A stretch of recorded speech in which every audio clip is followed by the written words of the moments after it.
Hello, everybody. Hey, welcome back. It is back. We're back. We are back, folks. It's blood and popcorn time, and we're here. We're live. Um, yeah, it's exciting. Exciting to be back. Denise, how are you this fine evening? I'm well, thanks. You How look are you? you look lovely as always. Thank Particularly you. lovely this fine evening. This welcome back Cotter, if you will, got dolled up for Oscar night. Looking like a starlet. You know, I wanted to put forth this effort as if you and I were going to be visiting the red carpet ourselves. Yeah, it's true. It's true. I did one day dream of being at the Oscars, not necessarily to win one, but to like go and party and eat food and stuff. But this is a good second option. I'm okay with this. How's everybody in chat? That's right. Chat's back since we've splintered off the audio podcast into its own thing. Chat interaction has returned. Hello, chat. Aw, subscription. Ostonian Knight, what are you doing? No, you don't have to What do are that. what are you doing? What are you doing in there?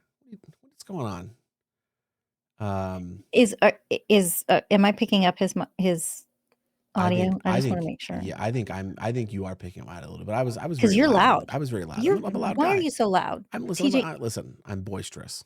I'm charismatic. It's the internet. You don't have to yell. I'm a real treat. Ostonian Knight, this is for you, buddy. Subscription. I'm not sure if it played. I don't know if the little guy played, but hey, we're here tonight. I'm T.J. Rotell. I'm your host. Forgetting how we do this. With me as always, the lovely, the talented, the Demogorgon, Denise Pantoja. Glenn Akers is on hiatus, but we hope to have him back soon. And until we do, we want to talk to you real quick about the new format of the show. That's right. We're going back deep into our roots, and we're going to be theming out the show from now on. We're going to save the individual movies for the audio podcast. So what you've been used to is now going to be the audio podcast, and this is going to be a bit more like a fucking party. And to that, hey, welcome back, everybody. Cheers to you, and we're back on the show. A little, Dee's got her Dr. Pepper. I got my Happy Juice, aka some tequila. But yeah, it's really good to be back. But we're going to be breaking things up a bit more. We're kind of treating this as our season 2. We've done nearly 50 episodes of the previous version, and now we're going to get into this new format, which I'm really excited about. And we're kicking it off tonight because it's Oscar week, Hollywood's biggest night. And I love cranberry ginger ale Sunday night. Yeah, Hollywood's biggest night. And this year, it's not often that it happens. Oh, there's the subscription. Thanks, buddy.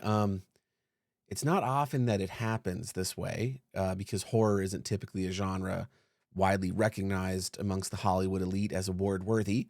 But this year we got something really, really special. Actually, this year was littered with amazing horror, really, truly award-winning horror. But one stood out among the rest, and that was Demi Moore's The Substance.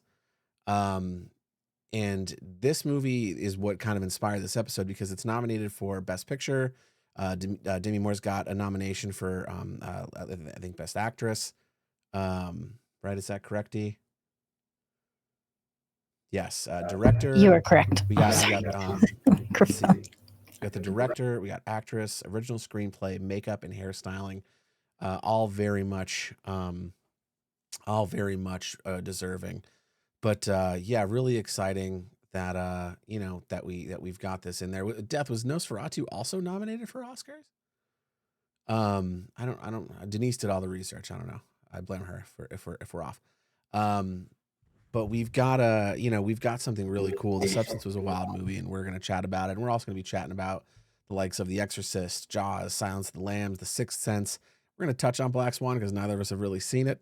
But still Oscar nominated for Best Picture, and of course Get Out, which we were just watching before this because it's fucking awesome.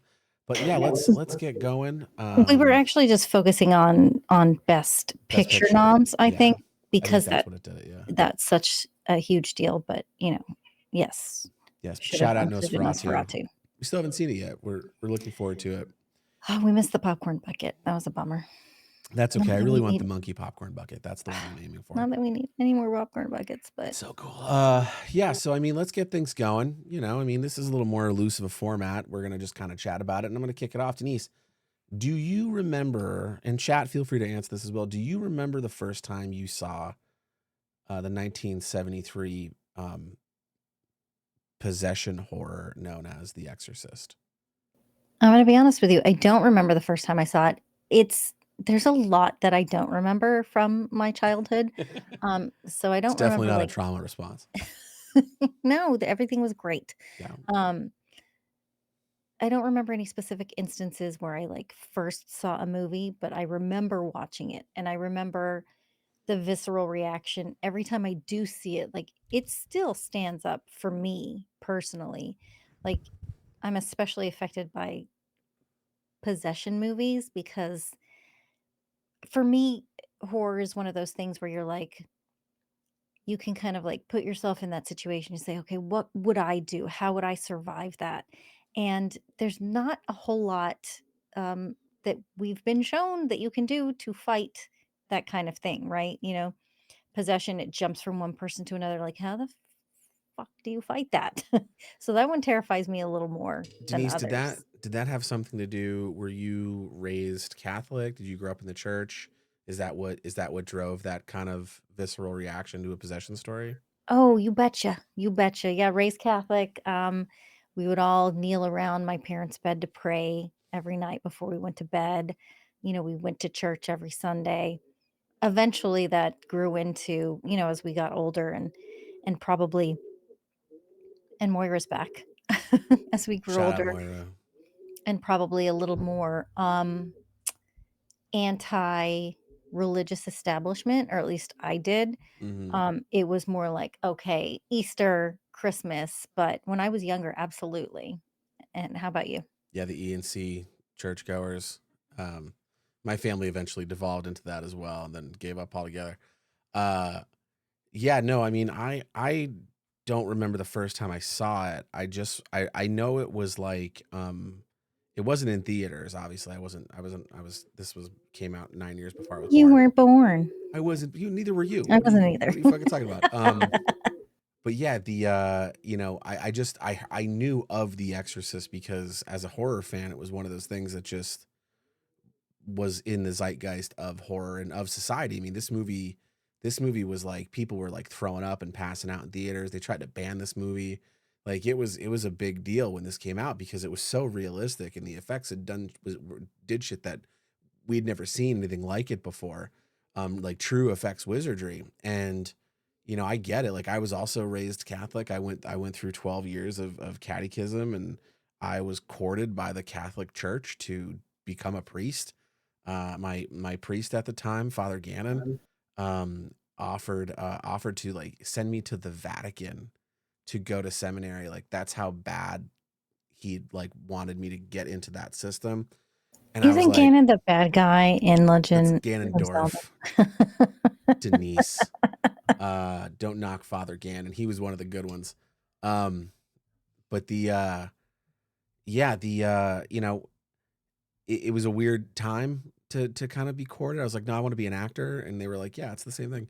Um, but yeah, like this, I also shared those fears because being raised in a environment where heaven and hell are real and demons and angels are real and demonic possession is real. And I mean, the Catholic Church still recognizes that. Like that's like exorcisms are still a thing.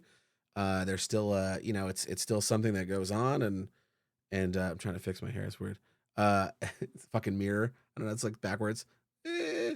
Um, but yeah, like it is a thing, and it did scare me for a while because, like you said, like ghosts, demons, stuff like that. Like unless you're living in the supernatural universe, generally in society, like where you can stick a angel blade into a demon and send it back to hell, like there's really not a good defense, uh, you know, and it doesn't really matter how religious you are in cinema. You could be possessed because that's how powerful the dark one is. Um, So yeah, I was pretty geeked out by The Exorcist when I saw it. I remember seeing it. I remember being like, I do not want to be possessed. That is not a thing I'm aiming to do. Yeah, I mean, The Exorcist is about a young girl named Regan and her mom, and they go through this like wild experience. She pisses on the floor. She's possessed by a demon. There's a little statue, two priests, young priest, old priest. You're just really hitting all the major plot points Yeah, here. and then in the end, there's pea soup and a crucifix doing things it shouldn't. And bing bang boom, that's The Exorcist, nominated for an Oscar in 1973. No win though.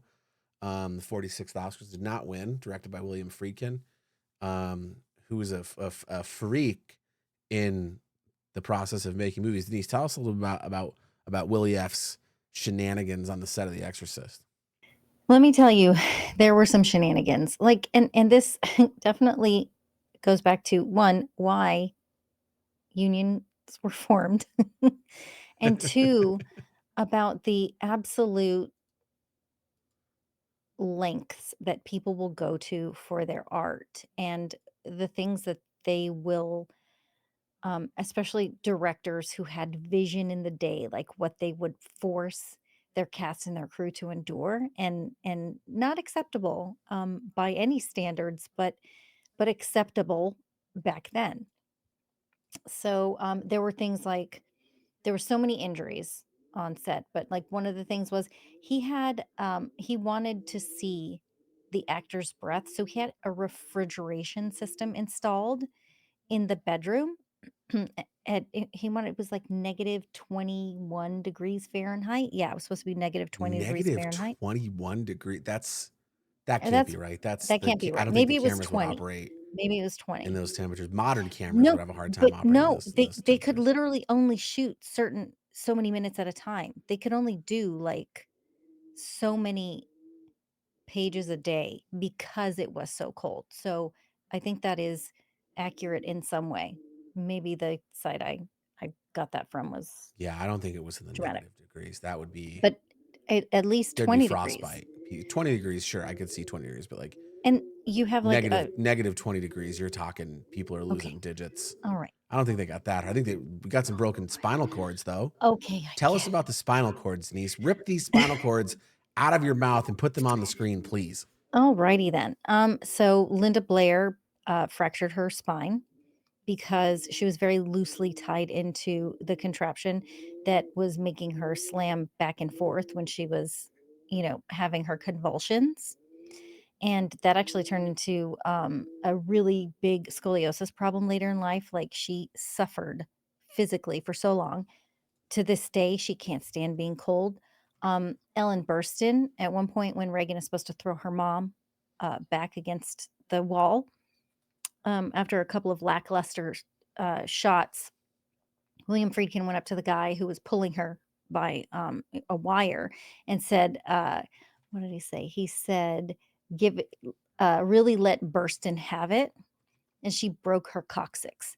So in that Not the scene that they coccyx. used the coccyx, The funniest bone in the human body, the coccyx. that's the funny bone. Much like Uranus is the funniest planet, the coccyx is the funniest bone, I think. This is the looser version of the show. Um, It's good, better than a so loose coccyx is what I'm oh, saying. that's what she said. Heyo. Um, so you have these 2 injuries, right, that have caused both of these actors lifelong pain. Oh yeah. Um, and I had this might not be correct. So there is I mean, another ask Gastonian. procedure. He's fact checking everything you're doing. Apparently, it Check was it. negative 21 degrees on set or 20 degrees on Hell set. yeah, I did it. Yeah. Oh, so like the cries that you hear in that scene where Reagan is thrown on the bed and Ellen Burstyn is thrown up against the wall, those are real because they use Yeesh. those in the end cut. Um, I read in one spot that they actually performed, and I don't know because I didn't find another article to back this up, but they actually performed a real medical procedure on her, an arteriogram, which involves sticking a large needle into an artery on Linda Blair. So either that was the case, and like I said, I didn't find another article to back that up, or it was so real, like, he actually used a real group of medical doctors who performed this procedure all the time, that they used that scene in teaching classes, teaching classes in, like, medical school because it was done so well. And that scene is actually proven to be, amongst moviegoers, one of the more uncomfortable scenes because you have this invasive procedure on this child. It's a very cold, medical, invasive procedure that is also, it kind of parallels the demonic possession. And it's just, it made people so uncomfortable. D, how did you not find this? Death and Saints just said that the doctor who performed it was a serial killer? So it was actually a tech who ended up, getting, I did find this, I didn't put it in the notes, but he was convicted of killing someone, and they suspected him of being a serial killer, but there was never any proof brought about. Yeah, it was one of the, Yeesh. and he was actually a medical professional who played a medical professional in the movie because, like I said, William Friedkin used a team that he had seen perform this procedure in real life. He Well, I used mean, them in the everybody wants movie. to be in the movies. You know what I mean? Everybody. Everybody wants to be in the movies. But yeah, what was your favorite? Do you have a favorite or memorable scene? Chat also, same question. Favorite or memorable scene from The Exorcist? I mean, there's so many, but obviously pea soup lives in everybody's brains who saw it, especially as a child. Um, and then you It can't took me go ahead. years. Like it took me well into my adulthood to be able to eat and enjoy pea soup. And still to this day, like my mother makes a great pea It's soup. delicious, It's it's delicious. delicious. Mom, if you're watching, your pea soup's delicious. But the look of it, every time I see it, I'm just like, oh my God, that's demon puke. That came from a little girl's demon possessed pukey mouth. And now we're here. And I don't, but I eat it 'cause it's delicious. But yeah, no, it's, oh God, that was a rough scene. I'm sorry. Sorry to interrupt. Just had to shout out Deborah Rotell Deborah Tell and the makes and the an pea soup. excellent pea soup, she really Killing does. me. And I would use it as vomit if given the opportunity. Delicious, delicious vomit. Thanks, Ma. I That's mean, I right. feel like that would be such a huge waste of her pea soup, but anyway, Just um, catch it in a big tub and then pass it out at Crafty. gross, even grosser.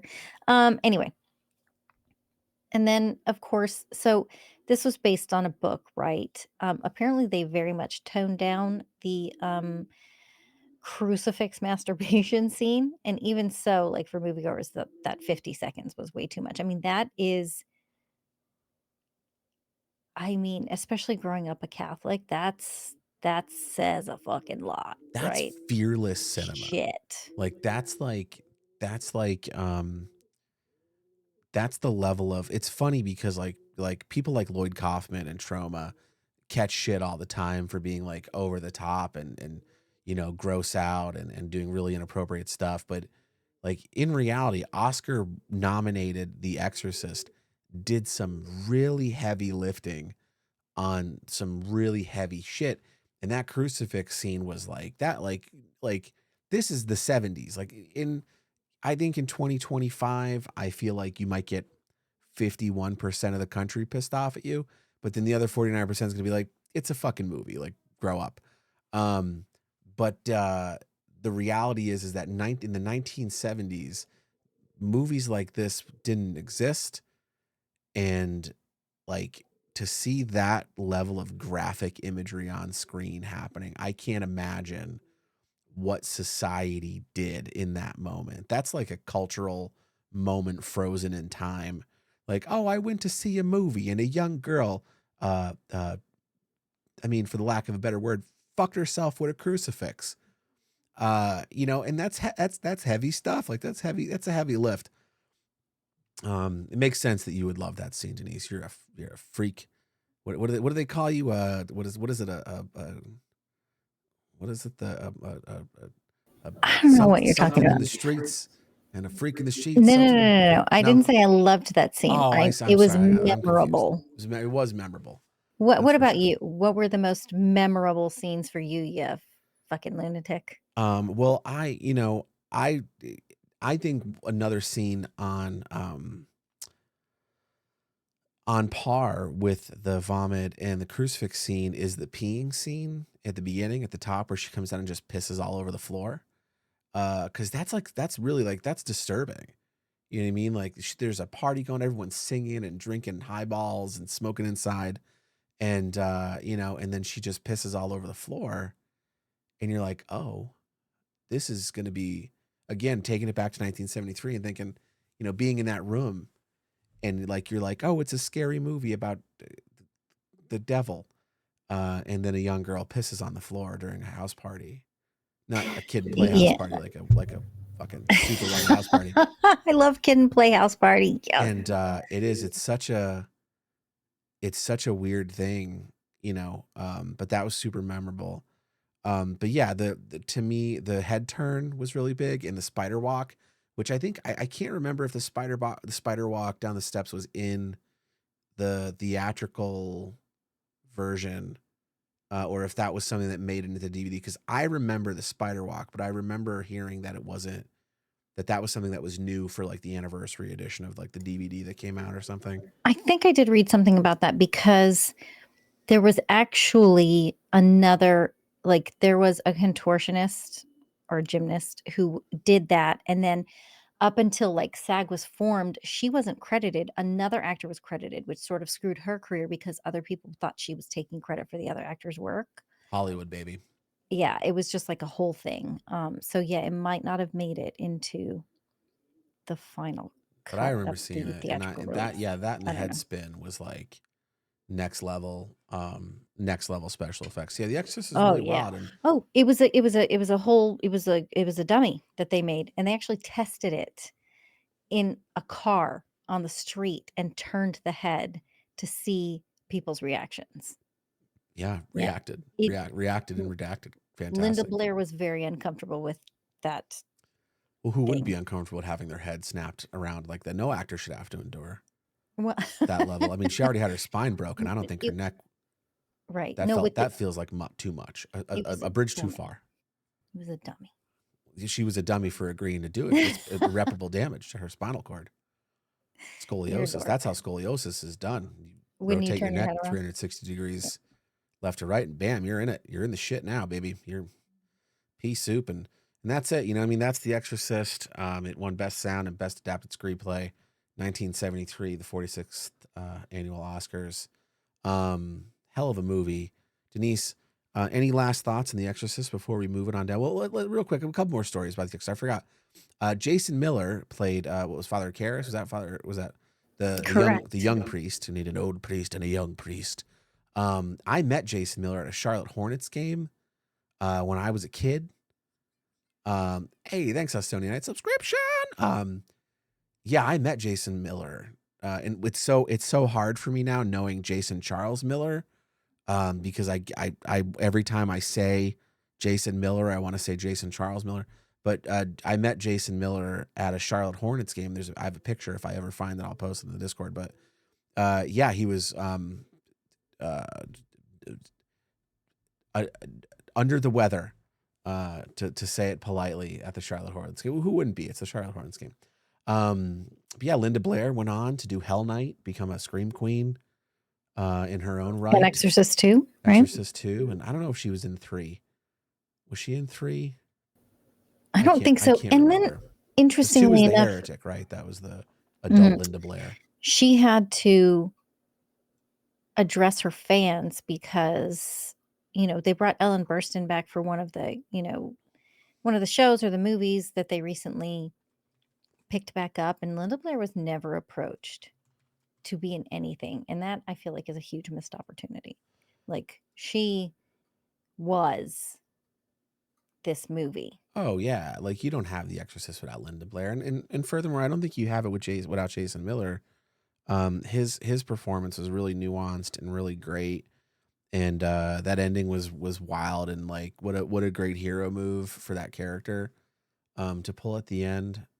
Um, and I love the thing I love about possession movies is how much like the parasitic entity affects the human body, like how it starts to like break down the skin with boils and cracks, and like sucks the moisture out of the body. Like that's a theme that you can see throughout a lot of demonic possessions in cinema.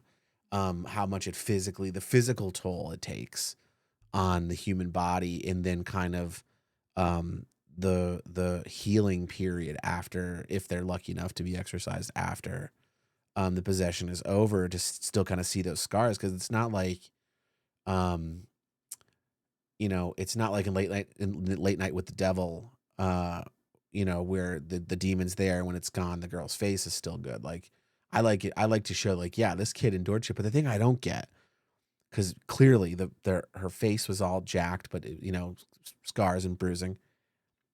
How did she survive the head turn? Because, like, if all those cuts and things were there, right, then clearly they happened. So did, like, I feel, I don't know. I don't know if you survive a 360 head turn. Well, let me tell you an interesting thing about that. So, this is based on the book The Exorcist by William Peter Blatty. So, Blatty and William Friedkin had a lot of back and forth about some of the decisions Friedkin made. And um, I believe I read the head turn was not in the book, or maybe even in the screenplay. And that's something that Friedkin wanted to add. And Blatty was like, just because it's supernatural doesn't mean it's an impossibility, right? So turning her head 306 or 180 degrees Sure, is an sure. impossibility.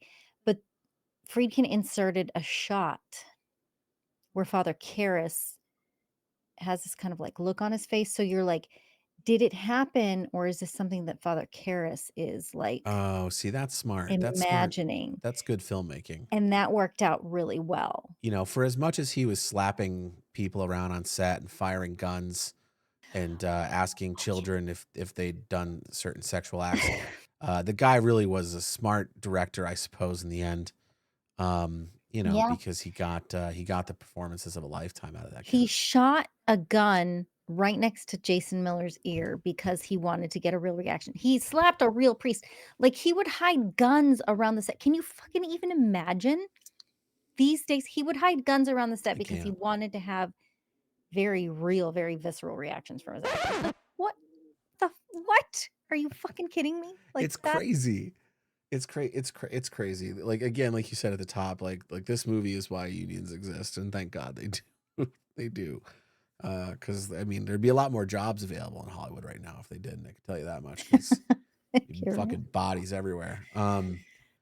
But yeah, so that's The Exorcist. 1973. No win, no Academy Awards for The Exorcist, but I think well deserved. And then moving on down the timeline, go ahead, Denise. What? I was gonna say, but a culturally, aesthetically, like, significant film. And, not only the first horror film to be nominated for an Oscar for Best Picture, but, like, it has left such a lasting impression in so many ways. Oh yeah, absolutely. Well, and speaking of cultural significance, is the movie that when I was a child made me afraid to go into my above ground pool, because somehow I thought that maybe, just maybe, there might be a giant great white shark inside of it. And that is the 1975 Steven Spielberg classic, Jaws. Um, Maybe you were thinking ahead and you were like, "What could get a shark into my pool? A Sharknado, Listen, maybe?" that's for another episode, Denise. Don't cross the streams, okay? We're already covering 7 movies That here. was not nominated for an That Oscar was not, for but it Best should have Film. been. I think it was nominated for a Chainsaw Award. Um, love Sharknado, but yeah, Jaws. I mean, what's to say? Killer shark, big old killer shark, and was Amityville? No, Amity. It was Amity Island, Amity Island. I believe. Yeah, near the beach, and killer shark murdering up the town. Need a bigger boat, blow it up, and there's the movie. Moving on. No, Jaws was awesome. It's not. I'm not typically super afraid of, like, beastie horror, like Crawl and Jaws, which we're gonna cover in another episode. But um, yeah, like, and I think it's because, like, well, I mean, I guess if you look at it this way, it is kind of like, like you talk about Jason Voorhees, and you're like, I don't know, man, don't go to fucking Camp Crystal Lake. You know what I mean? Like, don't go in the ocean. You know what I mean? Like if you're afraid of Jaws, don't go in the fucking ocean and you're fine. But yeah, there's like I've always been more of a monster fan. So like Jaws never really the movie never scared me, but I for some reason thought that maybe a shark, a saltwater shark would end up in my like 20-foot in diameter above ground chlorine filled pool in northeastern Pennsylvania. And that scared the bejesus out of me. What pool sharks? Did those scare you? Pool shark, absolutely. The big inflatable ones. Well, I only had the No. channel ones. I No. typically worked with the whales, the killer whales. Um, No. I meant the ones who hustle you for pool. pool sharks, like in the Whatever. in that movie with the Color Color of of Money. money. Different show. Uh, but what about Jaws? Do you have any fond memories of old what was his name? Bruce? Bruce the Bruce the Shark? shark. You know what's funny? I grew up watching horror movies, late night, Friday nights. My sisters were like 6 and 8 years older than me, my older sisters. So they'd be getting ready, going out on a Friday night. And I guess I've always been a night owl. And I would just be like, oh, cool. I'd watch them get ready. So cool. And then I'd just be there. So I'd watch Chilling. scary movies all night long. And nothing ever bothered me. I never, ever, ever had nightmares until one time. And this was not my first time watching Jaws. One time I saw Jaws, and this was like edited for television and everything. And I had a nightmare that night that my family and I were at the beach and sharks a shark attacked us. Oh God. And that was like my first and I mean probably only nightmare ever really related to a movie. I don't know, something may come to me later. But that's just always very interesting to me that that was like the one and maybe because it was slightly more based in reality. I mean, That Identity gave you a migraine once. I remember that, but that's not necessarily a oh nightmare. my gosh, that was insane. That's a story for another time. Yeah. You know what scares me in the ocean more than sharks? Banana boats. If you've ever been on a banana boat in the Bahamas, don't. We hit a Tell us the wave. story. We hit a wave. I'll keep it short. We hit a wave. No one was strapped in. The banana boat flew up in the air. My whole family was tossed in the air. I had to save my little sister's life. I almost drowned. Everyone's life jackets came off immediately. It was a nightmare. But The that's loaf jackets? the loaf jackets. Yeah, well, they were loaf. In Jamaica, they're made of loaves of bread, Of bread. which are dense. They're dense. Bread's denser there because of the humidity. So that's why it's a delicious bread, and great in a pinch. Um, but yeah, that's that story. But no, in yeah, I like Jaws. Like I'm not a huge. My favorite thing about Jaws is when Glenn does the line from Yeah, I Jaws, know. I was just thinking the same the thing. I'm dead like, we don't get eyes, the the doll's line. eyes. That's my favorite thing about Jaws because Glenn does that well, and we all know who that's about. Hello, We Gina. do. Uh, but the uh, but the but yeah, it's good. It's a good movie. It belongs in the pantheon of Oscar worthy horror because again, it was super original. It was like ahead of its time. Used practical effects that barely worked, but they got the movie done anyway. Because gosh darn it, that's Hollywood for you. Um, and Yeah, like that was good. Universal, the part of the ride, the backlot ride at Universal, I love that part. That's probably my second favorite thing about the Jaws movie is the Universal ride. So far, my number one and my number two things that I love about Jaws uh, are not the movie, but maybe I'll give it number three. Um, but I do also love the line. I think we're gonna need a bigger boat. Uh, because I've used that in my daily vernacular as well. Yeah, it does. It's good. And Jaws had like multiple not award nominated sequels. Like there's like I think four, at least four Jaws movies. It's a franchise.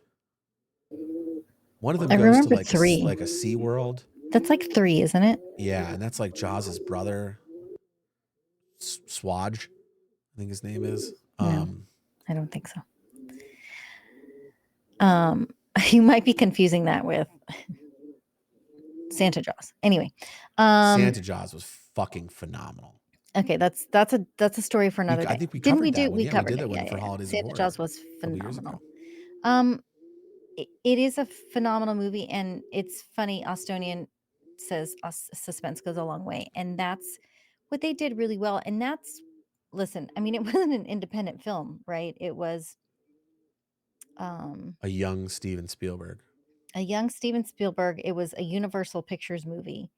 Um, dang it, this is the only one I forgot to put the budget and box office in. Ugh, Oh, I'm fired. that's fine, but it did, tell us about the awards it won because it didn't win Best Picture.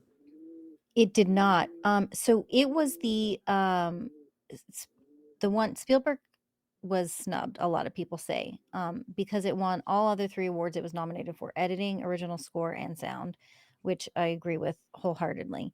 But, in 1975, right, and it was a $9 million budget, and it made $476.5 million. But That's what I fair. find very interesting, like, even though, we find this in independent movies all the time, even though the shark kept failing all the time, they had to work around that, and that is how they cleverly created the suspense in this movie. And, I mean, I think that's just a hallmark of a great filmmaker, right? You run into these limitations, you run into these obstacles, and you work around it well enough to figure out how to actually enhance your story Yeah. despite or because of these limitations. Yeah, and kudos to them for that. When you've made a movie around a big ass animatronic that doesn't work, um, What do you do? I can imagine being in that room, like getting that call from the studio, being like, Steve, it's big wig executive producer from Universal number 5. How's the movie coming along? How's the shark? Because they would ask that. Hey Steve, how's the shark? And he'd have to go like, it's great. Yeah, we're using it. I think I've made the decision to use it minimally. I really want to create suspense and tension. Uh, and I think it's gonna be. Listen, I think the final cut's gonna be great. And the bullshit he had to spew to get the studio to not pull funding on that movie. Um, you know, good for him. Good for them. Good for picking up the wins it did pick up. And I I probably wouldn't have given it the Best Picture award, but I'm glad that it got the nomination. The Academy got it right that year. The one Um, time they got it right. the one time they got it right. But speaking of the one time they got it right, Oh, here that we brings us to go. our next movie, and that's 1991's Silence of the Lambs, which was ironically not very silent, and not many lambs, if any at all. You know where the Some title comes from, right? misleading is where it comes from. I went into this movie thinking I was going to see some lambs being, you know what I mean? Oh my And what do gosh. I get? Sir Anthony Hopkins and Jodie Foster putting on an award-winning performance. I mean, they really like what a beautiful game of tennis. Yeah, that was like, and if you like that, Anthony Hopkins did such a good job in that movie that you forget that he's not the main villain. 'Cause, like, there's a whole other bad guy in the movie. There, the whole movie is a different story. But all anyone ever remembers is like, oh, yo, Hannibal Lecter and Anthony Hopkins are fucking phenomenal, and the ping pong game between him and Jodie Foster is bananas, and it was. But like, you forget there's a whole other movie that takes place outside of the 20 minutes or so they're in the fucking jail cell together. Like, it's a whole other thing. Um, we get so many other great quotes. Uh, yeah, like Death said, "Goodbye Horses." When I was DJing, I was asked to play "Goodbye Horses," and I thought that was the coolest thing. Some drunk dude came up at the bar. He's like, "Play Goodbye Horses," and I was like, "You got it. You're 100% getting that one." Um, but yeah, like that's the thing. Like it's like you have would you fuck me? I'd fuck me. Like that's like everyone uses that quote and like it puts the lotion on its skin. No, yeah, Um, there's so many one-liners from this yeah, that movie. that didn't come from Anthony Hopkins. So like, you know, I couldn't even tell you who that guy was. Like, who is that guy? Who's the guy that played? The Was it? actor? Yeah, what's his name? Uncle Howdy. I don't even remember what the character's name is. Captain Howdy, Captain Trips. No, that's from The Stand. Uh, Buffalo Bill, you Buffalo nut. Bill. That's him. It's, Ted Levine Oh yeah, Ted Levine. Good old and Teddy Levine. old Teddy, Teddy L. Teddy L. So, if you Teddy haven't Teddy seen it, Tuck Tuck. They called him. an FBI trainee is tasked with interviewing a serial killer in order to catch one, which is where TJ's talking about Anthony Hopkins is the serial killer being interviewed, and he's not even the main bad guy. I mean, he's a bad guy, all right. He's a And real so, bad guy. do you remember what the title of the movie comes from? No, no, I have no idea. So it quid pro quo Clarice, right? That's Yeah. one of the lines. Also, very popular HR term, and something we're seeing in today's politics. So that's Oh fun. my. Makes sense. Um, so in order to give her information, he wants her to share information. And, she has talked about losing her father, and she talks about this nightmare that she had, like this horrific nightmare um, situation where when she moved to live with her aunt in like Montana or something like that, Montana. she heard the slaughter of lambs, and she could do nothing to stop it, right? They It was like a ranch. She lived on a ranch. It wasn't like And in town, and that's what kids did for fun. yeah, and the screams haunted her nightmares. And so he had said, I believe I read he because I haven't seen it in forever. He had said in order to silence his lambs, he had to help her find this. It's like a senator's daughter who had recently gotten kidnapped by Buffalo Bill. Yeah, that's the lotion girl Yeah, that's the lotion girl. on the But skin, as we've established earlier, and in the basket. Don't forget to put it in the basket. don't forget, That's important. or it gets the hose again. That'll be on the hose again later. Yeah. Um, yeah, Anthony Hopkins crushed it. Absolutely crushed it in this movie. And And he wasn't even the first choice. Like, this is what I love about doing research about these movies Hollywood. is like Jodie Foster wasn't the first pick. And we end up, right, with these choices in film, um, that lead us down a path you never even imagined, right? Like, who did I say was originally cast to play? Sean Connery was originally cast to play Hannibal Lecter, Could you imagine? and, I mean, it would have been a completely Quid different pro quo, situation. Clarice. Quid pro quo. I'm gonna need a little more information from you. If I'm Maybe gonna, he could have done if I'm no, Sean different Connery has accent. never done a American accent. The dude's accent runs deep. It runs deep. Well, Anthony Hopkins was a British accent, wasn't it? Even when he was playing an English spy. Bond, James Bond. Yeah, Estonian. Knight said Lecter, Hannibal Lecter. Uh, um, Oh, she saved a lamb and tried to run away? Oh gosh. that tracks. Yeah, I mean, it cleaned up that year. 1991, Best Picture, Best Director, Actor, Actress, Adapted Screenplay. Absolutely fucking crushed it that year. And that was a big year. You know what I mean? But here's the thing about Silence of the Lambs. And I'll say this. I don't. We're gonna talk about Black Swan, but neither of us have. I don't. I might have seen it, but I have no recollection of it. And but I put like Black Swan in the same kind of boat as A Silence of the Lambs because for me, just like normal everyday, like Jeffrey Dahmer esque, John Wayne Gacy esque serial killers, to me, that falls far deeper into drama than horror. And I know So there's real life horror is not horror to you? to me, it's not, no. in I get it, like Silence of the Lambs is horror, like I it's didn't that's what either, it's Estonian. classified, but like that I've never considered it. I always consider it more like suspense or drama. Because there's no, and again, like you said, like real life horror is not horror to me because it's not. Like Hannibal Lecter is scary to me in the same way that Jaws is. But like you have a serial killer skinning women. Yeah.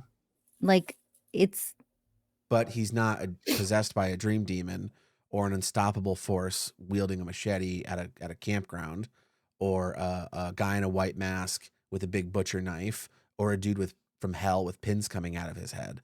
You know what I mean? Like to me, what the horror I grew up on was the Freddy Kruegers and the Chuckies and the Jasons, the Michaels. So for me, that's horror.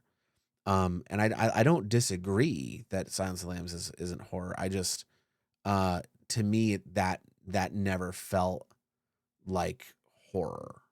It okay. that more felt like an adult, like suspense. Like I don't watch Silence of the Lambs on Halloween, but I will watch it any other night of the week.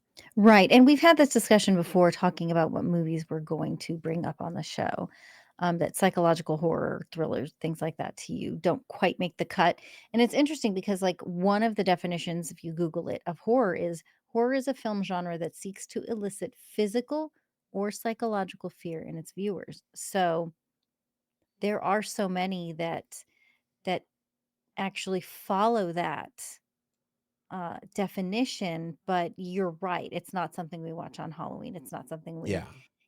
prepare for when we're talking about the spooky season. So it's an Yeah. interesting question. Like, what is horror to you, the Yeah, well, individual like, cause viewer? I put Silence of the Lambs alongside like Seven. You know what I mean? Like, I also don't consider Seven horror. It has horrific elements. Like Seven's got some Saw level moments in it. I think that would, like if I were gonna put it in the camp, like into a camp, I would put like Seven and Silence of the Lambs into like that camp with like the really ultra violent, realistic, like day to day horror, like the everyman horror, like American Psycho. American Psycho's horror, but Right. I don't really consider that to be horror. Like I guess to me, it's just serial killers in general. Like they're their own genre, Sure. and if they're not wearing a mask, like Ghostface, I guess that's where my brain kind of switches off. Yeah, like Death said, like Deliverance, technically it's Interesting. horror, but you know what I mean? Like you can look at a movie like Deliverance and put it next to something like The Hills Have Eyes, similar themes, but country bumpkins versus radiated, Mutated. mutated country bumpkins. It's Cabin in the Woods. It's zombies versus redneck murder zombie family or Right. whatever the fuck it is. Uh, you know, I would say great minds think alike, Estonian night. Um, so does that bring us to Black Swan? No. Where no, that you brings us skipped to ahead. one of the best horror movies. One of the Mm, best debut movies y- too by a oh, director. absolutely, and that's the 1999 Oscar nominated M Night Shyamalan classic, The Sixth Sense.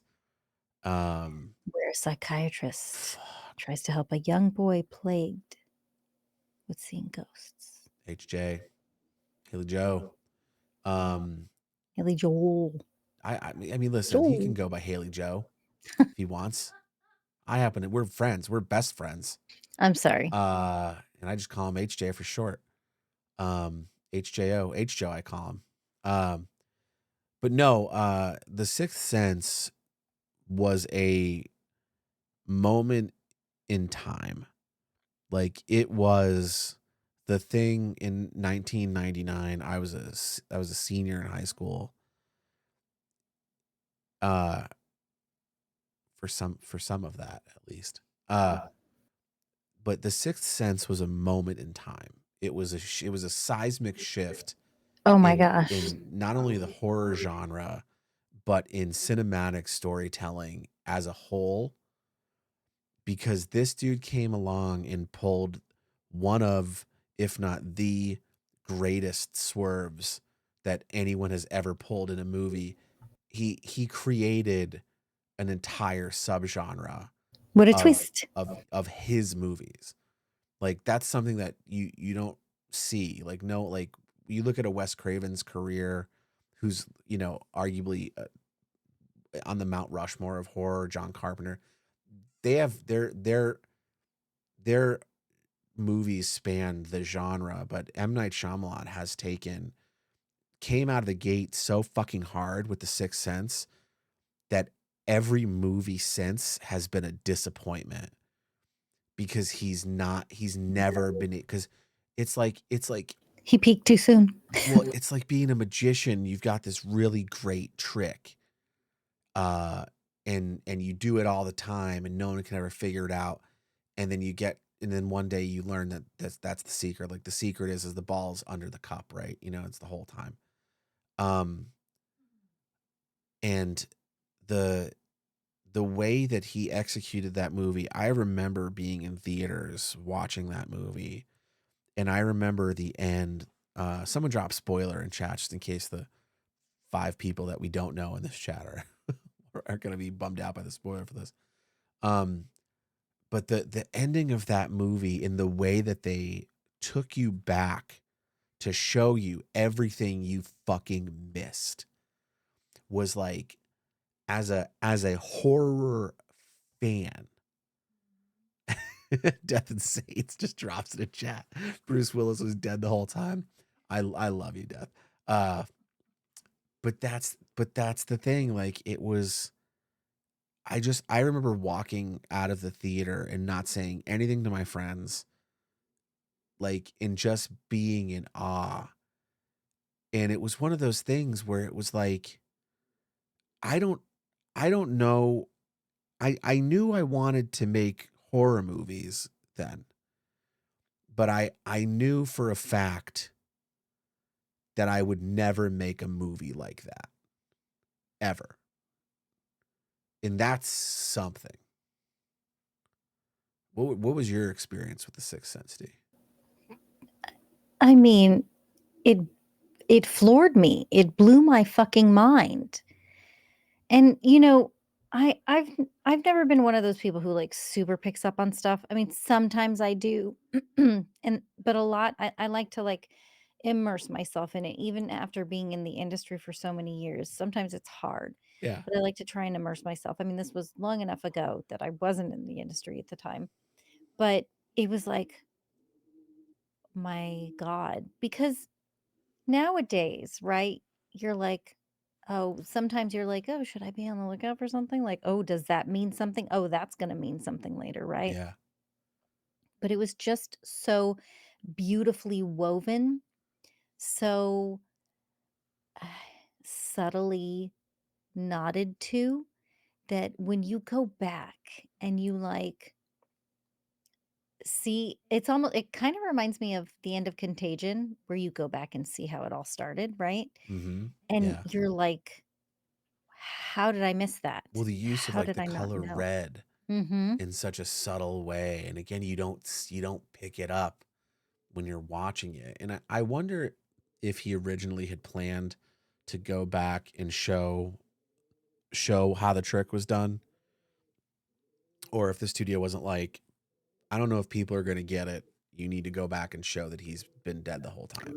That's entirely possible. Because I can I see the studio doing that. it we or, like, after a focus group or something. I mean, it Yeah. was beautifully done, though, Oh like, my you're god. like, "Fuck," I like, remember the feeling in my "What?" chest. Like I can feel it still in my chest. That moment of like, and it set the bar. And again, the reason you watch movies now and say, "Oh, is that? I bet that," is because of that It's movie. because Like of M. Night Shyamalan. that's the seismic shift that The Sixth Sense had. And it didn't win. It didn't win the Oscar, No, which is a bummer. I don't know what it was up against that year, but it should have maybe, possibly. Well, 1999. I don't know what else but was it up was that year. nominated for a ton, like, Best Picture, Best Supporting Actor, Best Supporting Actress, Best Directing, Original Screenplay, Editing. I mean, that scene with his wife on their anniversary alone Oh, was fucking brilliant killer. and heartbreaking. Fucking killer. Holy shit. Like, oh my god. Yeah. Masterfully done by one of the greats who has the same curse as the Broken Lizard crew, where like every other movie's good. We just watched, what was it? Trap Oh, with freaking Shakespeare in Josh Love, Hartnett. really?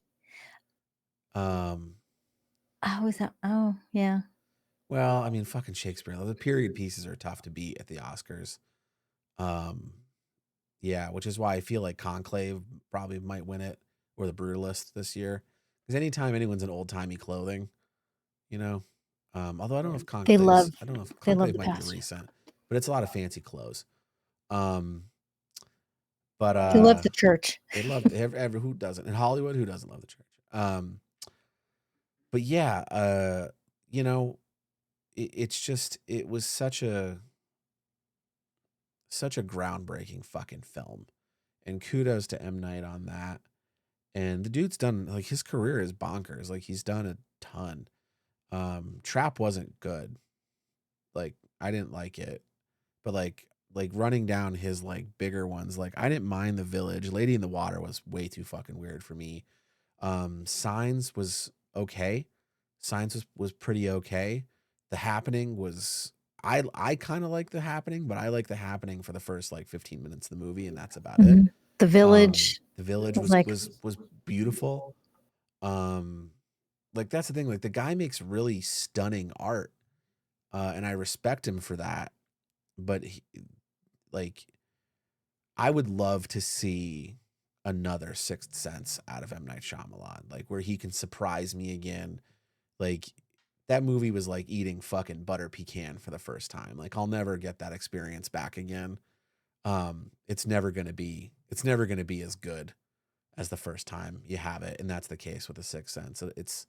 It's always gonna be one of the all time greats, but it's never gonna be as good as the first time. And now you can't like maybe kids these days might be able to surprise them. Maybe they didn't hear the ending if they're young enough.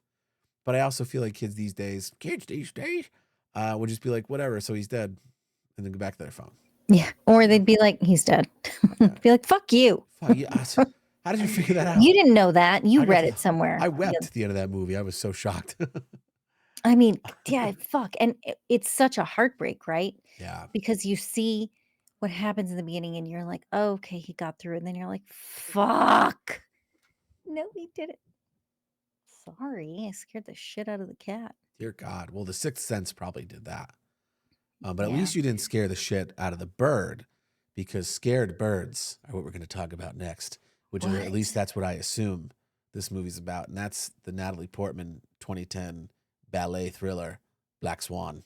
So, I've never How's that seen for it. a fucking segue? How's that? How's that for a segue? Huh? Just connecting the dots, baby. I haven't lost a fucking step. Not at all. So, I was doing, like, two-sentence descriptions of the movies, and I Uh huh. was like, "I've never seen Black Swan. I have no idea. I don't even know how the fuck to describe." So I was like, 2 sentences to describe Black Swan. And, like, I think it was somebody on Quora had written, "It's a psychological thriller that explores themes of ambition, obsession, and the duality of human nature." And it Like, does. the way it had been described, at some point I asked TJ, I was like, "Is this like a Fight Club thing? Like, does she come up with, like, an alter ego to help get her that part?" But I guess maybe that's not has anybody in chat seen it?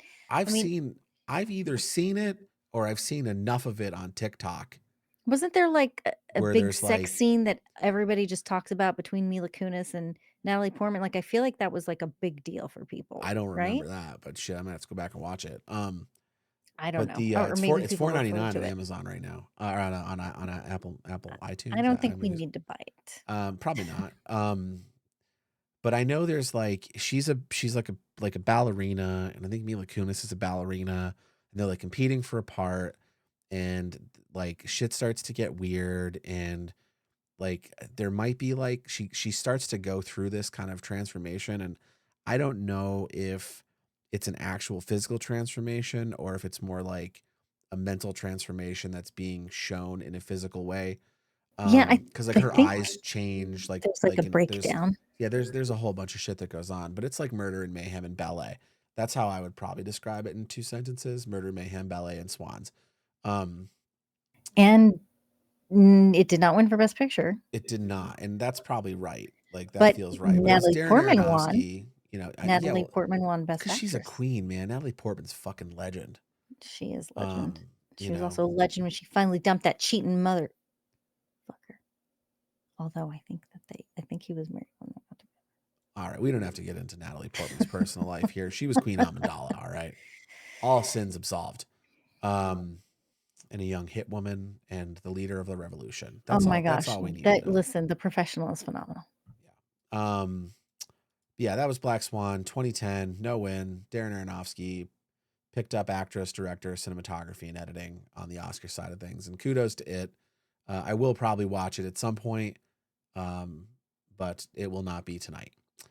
Um, but moving on to the movie we were just watching before this, which was something that came out of the mind of comedian Jordan Peele. I Uh, was floored. I was fucking shocked. "What?" I was like, "Jordan Peele? yeah. I mean, I always knew he was a horror fan, but we're talking about Get Out from 2017. Um, Talk about a fucking groundbreaking piece of film." Ho We watched that in the movie theater. yeah, we did. Okay, I'm sorry. The two-sentence, description here is Chris meets his new girlfriend's family to find their seemingly uncomfortable demeanor regarding the interracial relationship with their daughter is actually hiding something far more sinister. Yeah, it's crazy white people being mad crazy. The maddest of fucking crazy. TJ And breaks it down even more. like real fast and real tight. But this I remember walking I distinctly remember walking out of this movie, and I might have even posted this on Facebook, that like this is not only one of the most important horror movies of all time, but it may be one of the most important movies of all time. Like, it was that good, and like shook, like to my fucking core shook. Yeah, Stony and I talking about Get Out. I White people being crazy gave it away. I remember the scene where he gets hypnotized by Catherine Keener. Yeah, I can't breathe like I when I'm watching I it. was tense in the movie theater. I was so uncomfortable, and that fucking performance by Daniel Kaluuya, holy What a shit. fucking legend. My god, he got that part because I think he was auditioning for that scene or a scene similar, and he literally dropped a single tear in the same part every fucking I don't know how the fuck he does that, but my god, the anguish in his eyes, they're so red, and the tears, I mean, you are there with him, and you are like, I was paralyzed Yeah. sitting. I was motionless in my seat as she suggested he was as well. Oh my god! And excellent performances by Catherine Keener and Bradley Whitford, and like, but Daniel Kaluuya absolutely fucking nailed it. Yeah, man. That was one of those, again, a generational like movie, like The Sixth Sense, where it was a seismic shift in cinema.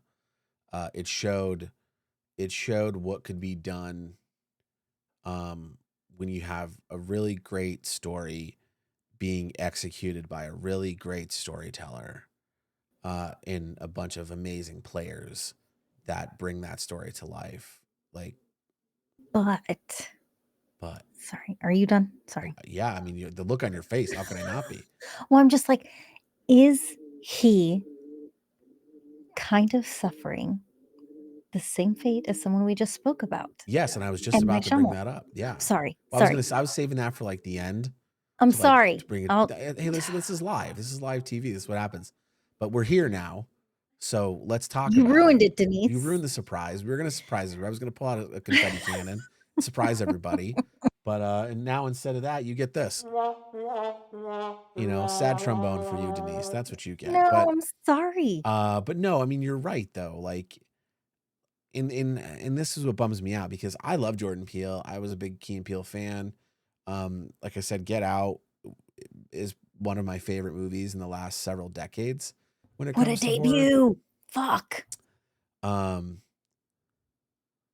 I didn't we I death I couldn't watch Nope. I shut it off about 20 minutes in. I was We so bored haven't with it. finished it yet, yeah. But like all three movies are on sale right now for like 15 bucks. And the degree to which I didn't like Us and Nope, I spent $8 just to buy Get Out. Um, you know, What? because I couldn't, yeah, I couldn't, like, Us had so much potential. I remember when the trailer for Us came out, I don't know if I was ever so excited for a movie because Get Out had rocked me to my fucking core. And I was like, man, oh man, alive. Jordan Peele's a genius. This is going to be crazy. And the trailer was so good. And the movie that we got was not the trailer we were shown. And that's something that a lot of movies suffer from, especially, when you have a big hit and you're the studio's looking for your next one. They'll cut that trailer a certain way, but like there were just so many holes in Us for me. It really bothered me, and I Same. couldn't separate the fact that we'd seen something that was so brilliant from an artist, uh, and then having the follow up feel so forced. But we're not here to talk about Us. Maybe we'll talk about that in another episode. But Jordan Peele's great, but to take it back to what you were saying, D, in my opinion, I think he has suffered a bit from that M Night Shyamalan thing, where he put out what might arguably be his best work and the thing he's remembered for most. Um, and and I mean, I if all he ever if all he ever did was Get Out, if that's like the movie he made and then he stopped making movies, I think he'd still go down as one of the greatest horror directors of all time. Yeah, and he won Best Original Screenplay for it. He won the Oscar. Yeah, no So doubt. that was amazing. He was, what was it? He was only the 3rd, um, person to get Best Director Picture, Director, and Screenplay nominations for a debut film, and then he was the first African American winner for Best Original Screenplay and only the 4th overall nominated.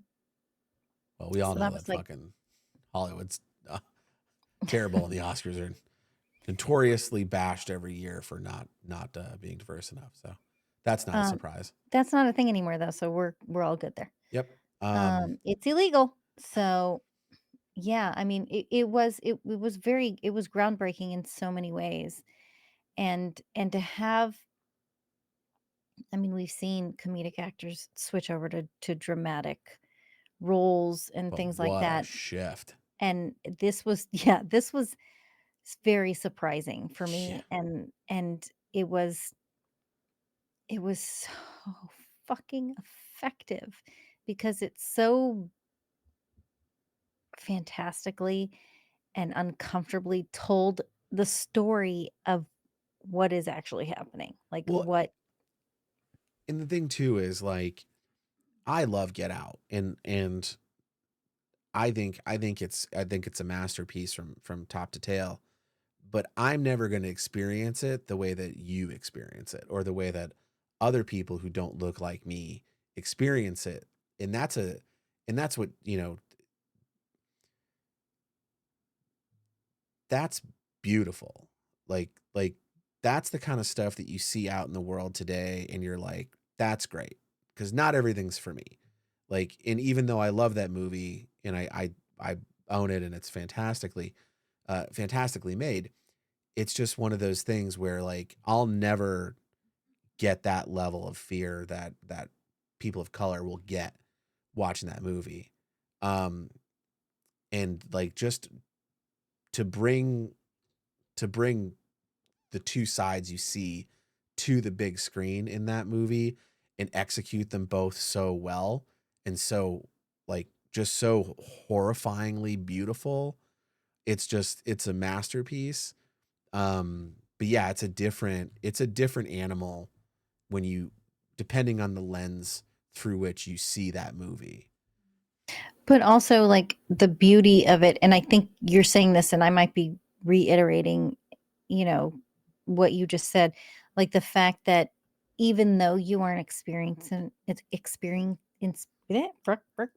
sorry, I had dental work done today, because I'm a genius, so I'm gonna blame that. I think I might still be a little swollen. Anyway, um, experiencing it differently than myself or than, say, a black man or a black woman, might, or, any black person might who's watching it, it still viscerally affected you. And then it's also interesting too, because of course it viscerally affected you because you have empathy Yeah. and you come from an already understanding viewpoint. So it also makes me think because I'm like, yeah, it made you feel. And I'm like, but it's interesting, and we're not gonna get into this conversation, but it's interesting to me how some people could still see that and still be in complete denial. I mean, because that's just literally what we see on a daily basis, even when confronted with something literal or figurative, people are in such complete denial about things. Well, and that's the thing about having an emotional IQ and having empathy. It is, it's a blessing and a curse, you know. But that's why we keep making art like this, right? Because if you Yeah, can even get through to a few people who are like, "Fuck, I never thought about it that way," that is still a success, like, yeah, beyond the other successes. yeah, absolutely. And that's why I love this movie so much because it did something um that if you were listening, if you have the capacity to listen, it's educational horror. Um, it puts you squarely in the POV of the kind of fear that the black community and experiences on a minute by minute, day by day basis throughout the last several hundred years in this country, and did it through this really beautiful and stunning lens of like of a comedian, which I really think that might be why this had the impact it does, because comedians have this way about them. And Denise, you have done stand up, you understand what I'm saying here, but there's so much pain in comedy that people I don't think ever really see or notice. Like, Robin Williams is a prime example of that. And I think comedians sometimes are the best storytellers when it comes to articulating painful stories. And I think that had um right, like, because comedy's like famously known as tragedy plus timing is comedy. um and I think that Jordan Peele, with the background he had, allowed him to tap into emotion that you weren't expecting, because I had no idea, like, the ad campaign around that, like, you didn't know what the fuck that movie was about. um and I just it was profound, and I'm glad it exists in the genre. Um, and it's interesting though, because even though I said earlier that, movies like Silence of the Lambs and Black Swan and Jaws, I don't really consider those horror. I very much consider this horror. And it might be because there is kind of a science fictiony pseudo Right. supernatural element to it, but like, to me, this beats with a very powerful heart of horror. And I love this movie. I fucking love this movie. Oh, man. So, I mean, yeah, so tense. I very vividly remember the feeling when I watched that scene and just walking out exhausted. Yeah. And then the ending was, but yeah, that's Get Out. I don't have a fun segue for Get Out. It's too good to have a comic segue. So I'm just going to talk about this year's nominee Woo, woo, woo. for We Best saw it Picture. just what, like a month or 2 ago? Couple months Yeah, ago? not too long ago. And that is The Substance. Um, Tell us a little bit about The Substance, Steve, before we dive into it.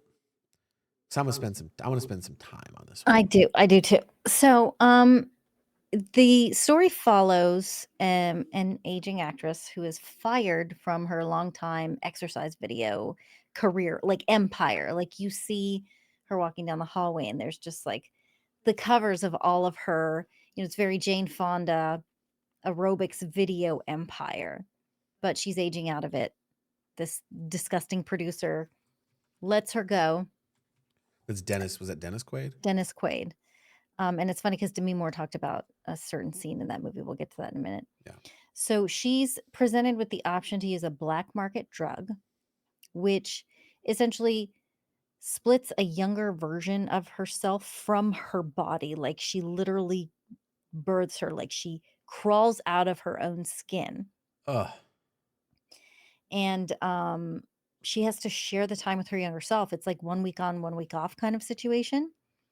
Um, lest they suffer the consequences of uh, irreversible damage to themselves. But of course, as with anything, balance is key, and there's always going to be, or often there will be, one side of the relationship that wants more.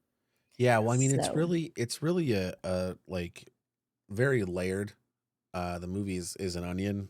Um, as Shrek would say. It's an ogre. It's disgusting got layers. bloody onion. Um, because it's I think one of the reasons it's had such an impact on the genre and on Hollywood is because it's very relevant to today. There are a lot of people Oh yeah. like Demi Moore, who are in their 50s and their 60s doing whatever they can to stay on top, to stay relevant, especially with like the in the age of influencers and TikTok and Instagram, and where people are getting cast in movies because they're fucking following and not because of their talent. I think that like this movie is was necessary. It was a fucking 20K spotlight shown on the Hollywood machine and how it takes um young women, chews them up and then spits them out into the street to die. Um like so long and thanks for all the fish. And it's so this movie is so fucking brutal and it's so graphic and it's so violent. It is body horror done on a masterful scale. It is a A-list Hollywood movie with body horror, which I never thought I'd really see. Like Color Out of Space was close with Nicolas Cage. Like that was probably the last movie I saw that had really good body horror in it. Was that the alien one? Or the meteor one? Like Lovecraftian, yeah, like Eldritch kind of shit. But this movie just hits so hard, man. I remember watching this and at the end of it going, oh, she's gonna get nominated for a fucking Oscar for this role. And this I hope the movie does, but I don't think it will. But she's definitely getting an Oscar for this role because her performance in this, Demi Moore's performance in this is fucking I mean it's award worthy. Um And she just won the SAG award last night. yeah, and then she what Or did she wait, win 2 before nights that? ago. Did she was it a Globe she won before that? Globe. And, Um fucking good for her because like she said, this is the first time she's ever been recognized and in this way. This is a fucking Hollywood institution, man. Like One Crazy Summer, St. Elmo's Fire, Ghost. How she wasn't nominated for Ghost is beyond me. Uh, you know, but she brings so much experience and so much personal angst and pain, from having, being a I don't think I wouldn't refer to her as older at this point, but like a woman of a certain age, she's it's if you remove the body horror from this, you could argue that it might be autobiographical. Like it's a big old, like I said, a big old spotlight on what the women of the Hollywood system endure daily. And you see it getting worse and you see it happening earlier and earlier, younger and younger girls getting tons of work done and Botox and facial reconstruction surgery and shaving their nose down and putting more jaw muscle in. And it's just like, it's scary and it's sad that this is, what it has to be. And then you see women like Pamela Anderson who are out there rocking zero fucking makeup on the red carpet, looking like a goddess and bucking the system. Because of what they made her do when she was younger, you Yeah. know? The implants, they, like, caked on makeup and, I say we are ushering in a new era for women in Hollywood. And I think this movie is at like the tip of the spear. You know what I mean? And it's Oh, The Seventh Sign. Sorry. well, you just have like, and listen, Demi Moore stole the show in this for sure, but Margaret Qualley, I think is how you pronounce it. Like, she is also like absolutely phenomenal. That casting choice was top notch.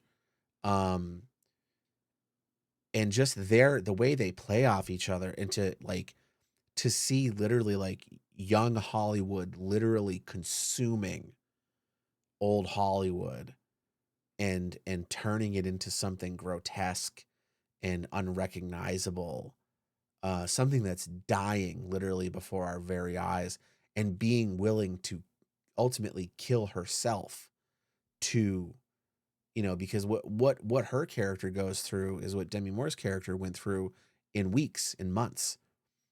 She goes through the entire like because the thing about fame is this: fame is the strongest drug on the planet. It's stronger than heroin and oxycodone and crack cocaine. It is Fame is a drug unlike any other drug. And when you've had a taste of it, you will do anything to not let it go. I mean, I've never been famous, but I've had a couple people at like Comic-Con when we were at Geek and Sundry like stop me and be like, you make the stuff at Geek and Sundry. Can I have a picture with you?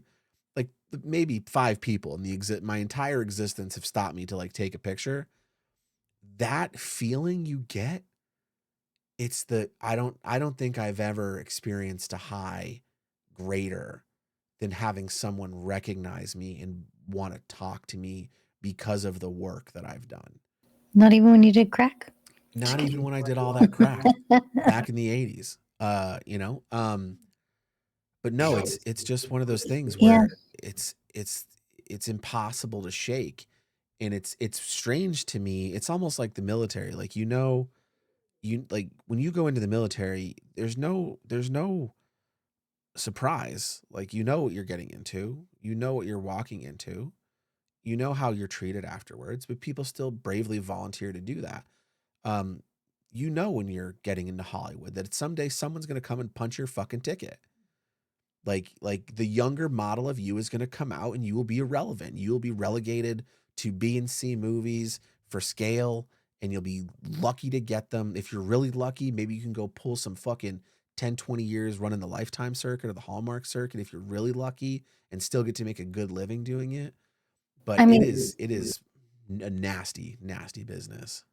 allegedly, Meg Ryan had, a problem with Sandra Bullock because she was called the new, gosh, what was it? It was like America's not the new sweetheart. America's Sweetheart, something like that. Yeah, not it's like not the new It Girl, but she was being pushed out of a role she had held for decades, and Sandra Bullock, when she came in, who was younger and, more popular, was taking the roles that had previously been reserved for her.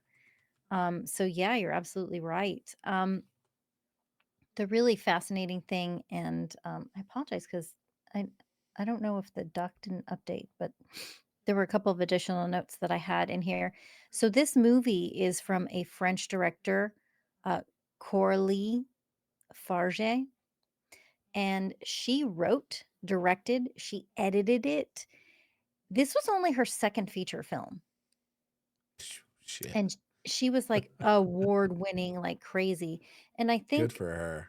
what you were talking about, Margaret Qualley did such a great job. Demi Moore, of course, did an amazing job. She was nominated for a Golden Globe for Ghost. I was just looking at. Anyway, it was 146 pages long, the script. That's my kind of script, baby. I don't know why I put up three fingers. Um, and only 146. a scant 146. A scant 29 pages were dedicated to dialogue.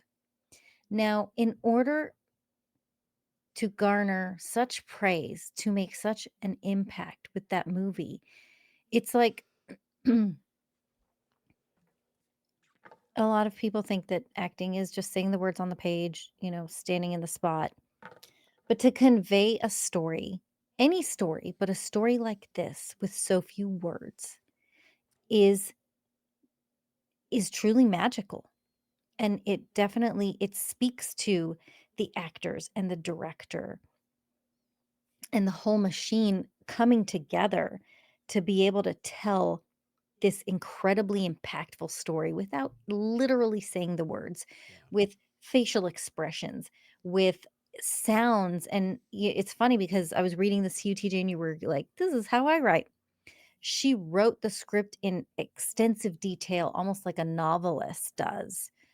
Every sensory experience in this is a very overwhelming sensory Oh experience yeah. because of um, all of the violence and the gore.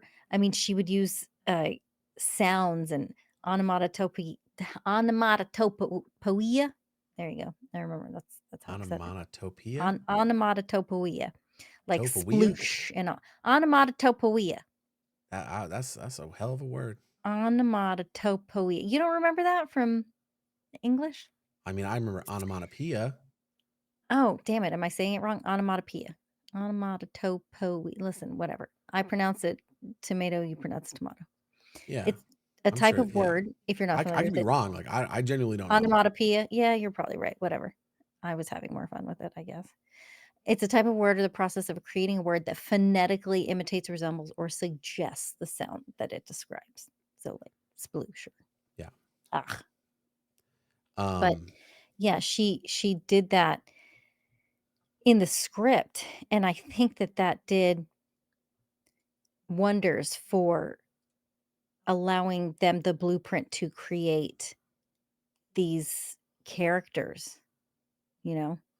Well, the other thing too, like that was absolutely masterfully executed in this movie was the camera work and the sound design and the lighting and the set design. Like this was a orchestra of um teams coming together to compose a symphony of horror.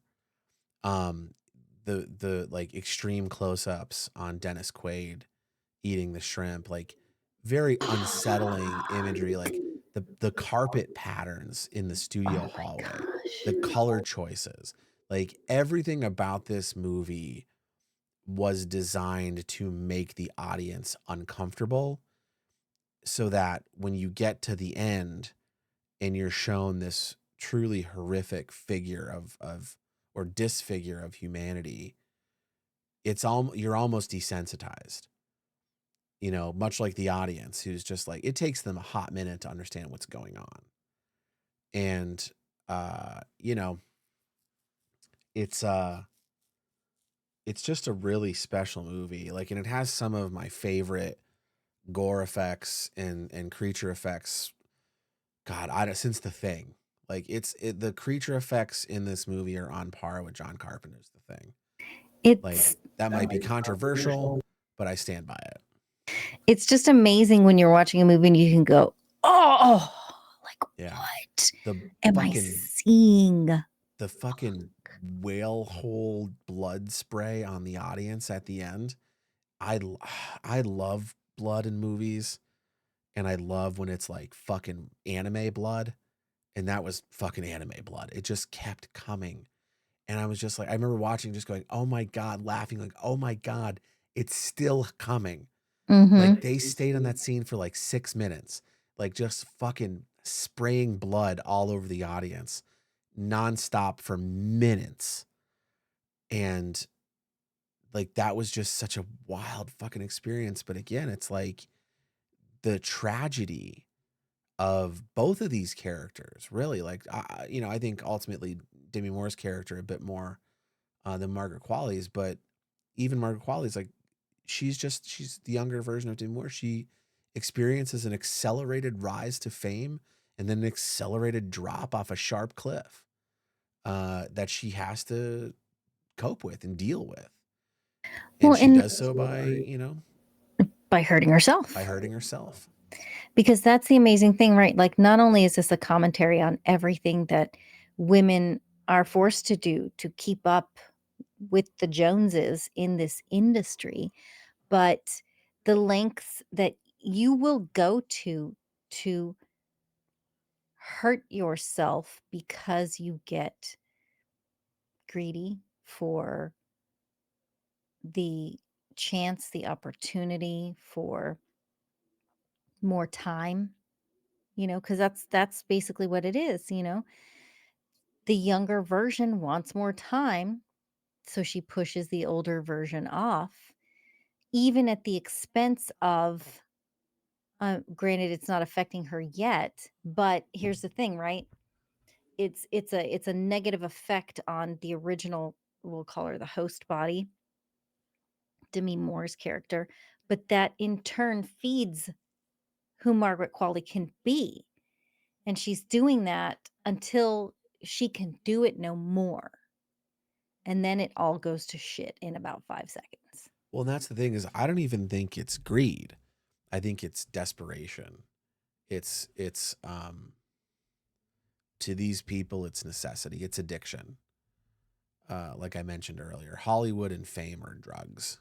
And the people who are, depending on how you look at it, fortunate or unfortunate enough to find themselves in that world, tend to fall victim to that addiction. And she got addicted to life, and she got addicted to fame and beauty and sex and drugs and everything that Hollywood represents to some degree. And she wanted to burn. She knew the outcome. I mean, she knew where this was going. But she Um, somehow thought she could avoid it still, right? Because yeah, she's still surprised. And all greed is wanting more, right? You know what I mean? Like it is still like you're desperate for more, right? yeah, yeah. No, But it's an all time classic. It was probably my favorite horror movie of 2024. It might be my favorite movie of 2024. Um, didn't Ariana talk about it? Who was it? Who were we watching an interview with and they were like, "Oh my god, the substance is amazing." I I can't have no remember who it idea. was. Um, yeah, it was really outstanding. Yeah, I Yeah, think like agreed, that Def. and Late Night with the Devil were probably my two favorite horror movies Yeah, of the yeah, or year. maybe it was Late Night with the Devil. Yeah. There is a big theme of self-acceptance too because they're literally the same person. Yeah, Yeah, because, at some point, um, I can't even remember her name right now, Margaret Qualley's character, Sue, she's she is just wanting to sort of forget um, that Demi Moore's character exists,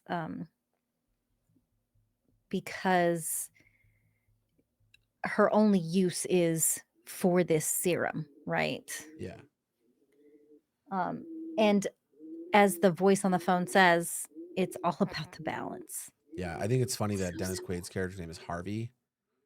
He's like the studio executive. That's Oh, like yeah. a not so subtle jab at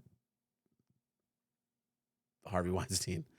Um, That scene though, Demi Moore actually she did an interview on the SAG red carpet talking about how that was like one of the more disturbing scenes for her with the shrimp. yeah, and it is. It's a really off-putting scene.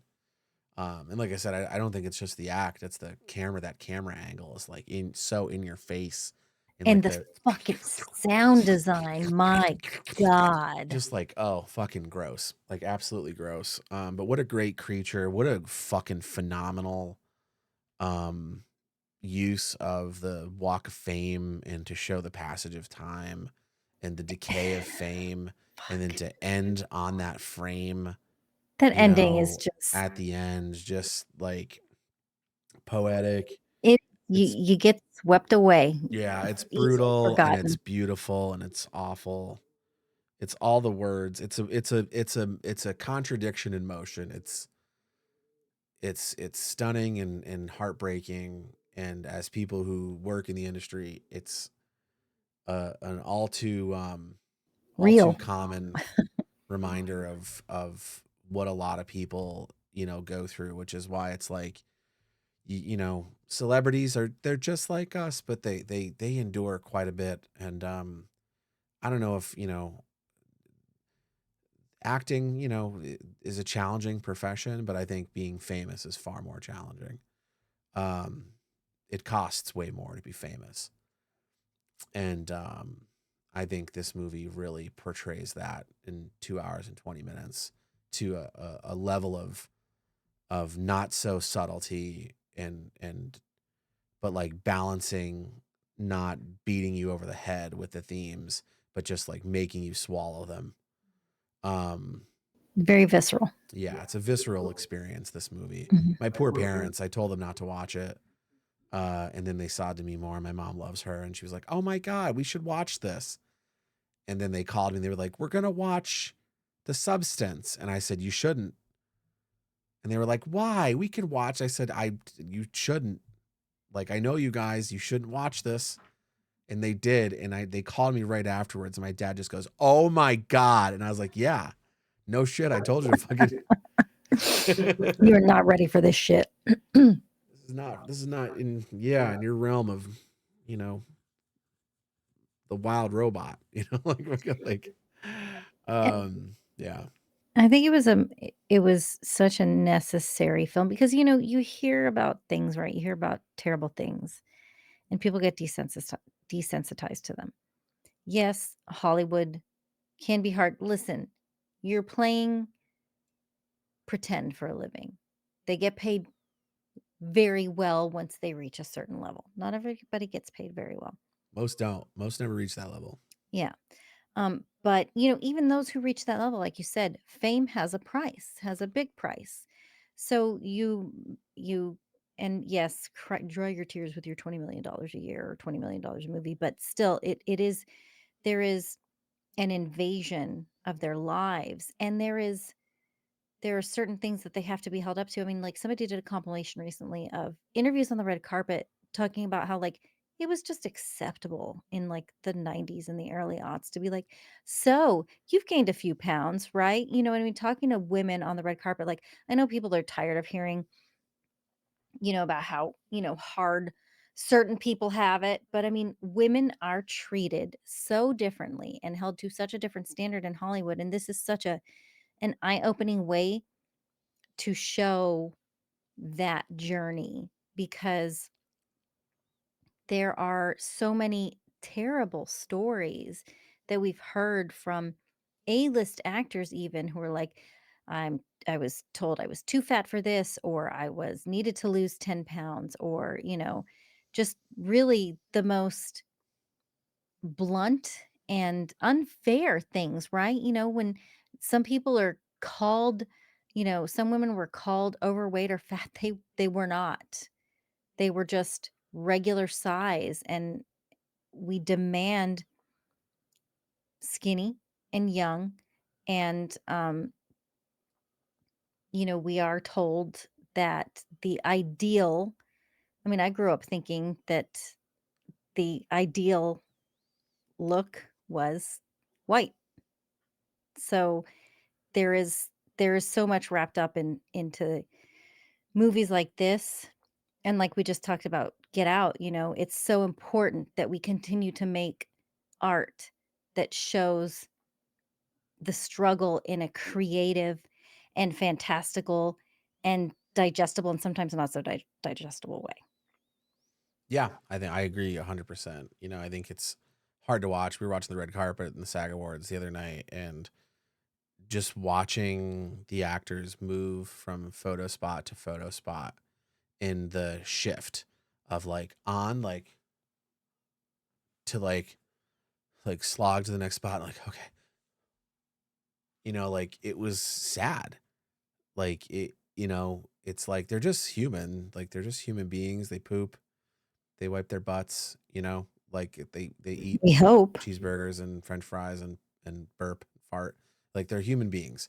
But they're held to such an incredible standard that they're not even allowed to, be photographed without having their best side or their best, 45-degree angle to make sure that everything's tucked in, and you know, um, And, on top of, everybody else in the industry telling you have to be a certain way, you've got your own team members saying, "Don't say this, don't do this, don't" you know what I mean? "Don't, walk us around," like, because they wanna keep this package. yeah, it's the facade. It's the Mhm. Wizard of Oz, man. It's fucking stay behind the curtain, stay deep behind the curtain, and don't ever come out. Um, but yeah, with that on that happy note, uh, Listen, I love it. I fucking love it when movies and I think that's what's so special about the horror genre to me. Like, the horror genre has long been, uh social commentary oh yeah, and has long been talking about the important things, and we're just now getting recognition for it, and now getting accepted into, like, the big boy parties, mm, but it's just so fantastic when you can creatively tell these stories that we're just trying to get people to listen to over and over again in real life. yeah. Because this is an interesting case study because, like I said about to bring it back to Silence of the Lambs and Jaws and Get Out and how these like don't feel like traditional horror movies. The substance, I think, is a drama with horrific elements. Um, it's a horror movie. Obviously, it's a horror movie, but like you could definitely make the argument that this you could find this in the drama section if it didn't have a bunch of horrific images and blood in it. Um, and I'm really happy this got made, and I'm really happy for Demi Moore. And I hope she wins. I think she might. I feel like she might. I think this is her year. I mean, these You these know, usually the is it the SAG Awards that are like a precursor to it's the the combination. If you can Oscars? get in, if you can get a Globe and a SAG award, you're It would pretty be keyed up huge for the upset, Oscar right? win. Yeah, it'd be considered an upset. If you didn't win the Oscar, I think she's gonna win it. I don't think the movie's gonna win it because it hasn't won any other Best Pictures. Well, it did win. Did it win the Globe? I can't remember I if it don't know. won. It might have won something for, but regardless, I hope Demi Moore wins. She deserves it. I think she was the cream of the crop this year, and I think to get that to get the nominations, awesome. But she deserves to take a trophy home, and I'm pulling for her. And I'm super happy that the movie got made, and I'm super happy of the for the horror genre that we have something to hold up, against these really serious, dramas that tend to go up every year, for Best Picture. And I'm proud of it. I'm proud to be in that family and in that community, and to see our community so positively represented in award season. I think it's pretty great. Absolutely. Yeah. And I think it's interesting to note too, like all of these, I mean, obviously production companies are different, but all of these other movies on this list, all the other 6 were put out by huge distributors. We're talking Warner Brothers, Universal Pictures, Orion, Buena Vista, Fox Searchlight, and Universal again. And this one for the US and the UK was put out by Mubi. I'm not familiar with Mubi, MUBI. First I've Um, ever heard of it was this. and then they were put out by another distribution company for France. But I mean, like this, even though it was quite a large budget, 17.5 million with the 77.1 million box office, Yeah. I, Something to I shake a think stick at. it's still considered, indie, and it's hopeful, right? It's hopeful that, yeah, granted it had a huge cast. Yeah. That I mean, horror but is really starting to take the box office by storm. and like I said, this was her second, like, I mean, she was award winning already, like her short film and her first directed feature film. Like it, as long as you have like a vision and a passion and you can put that down on paper or put it down on film as a director, like I think it's very hopeful to the little guys. And we were talking about it with the breakdown of what used to be Hollywood. Like it's up to the little guys now. It really is to get our stuff made and to get it out there. Well, it's artists, man. That's what it boils down to. Artists making art for art's sake. And I hope we get to see more of that in 2025. So Mhm. far, horror's doing a-okay in the box office. Gangbusters.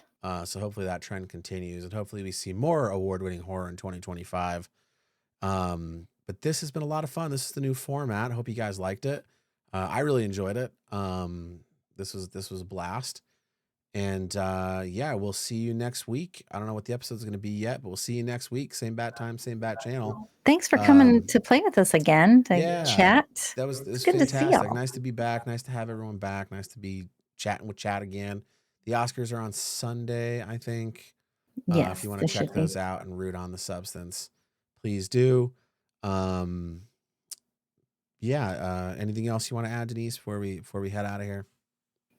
I don't think so. Just have a great week. Yeah. All right. That's it, everybody. That's the show. Take care of yourselves. Take care of each other. Till we meet again. Keep the scream alive, and good night.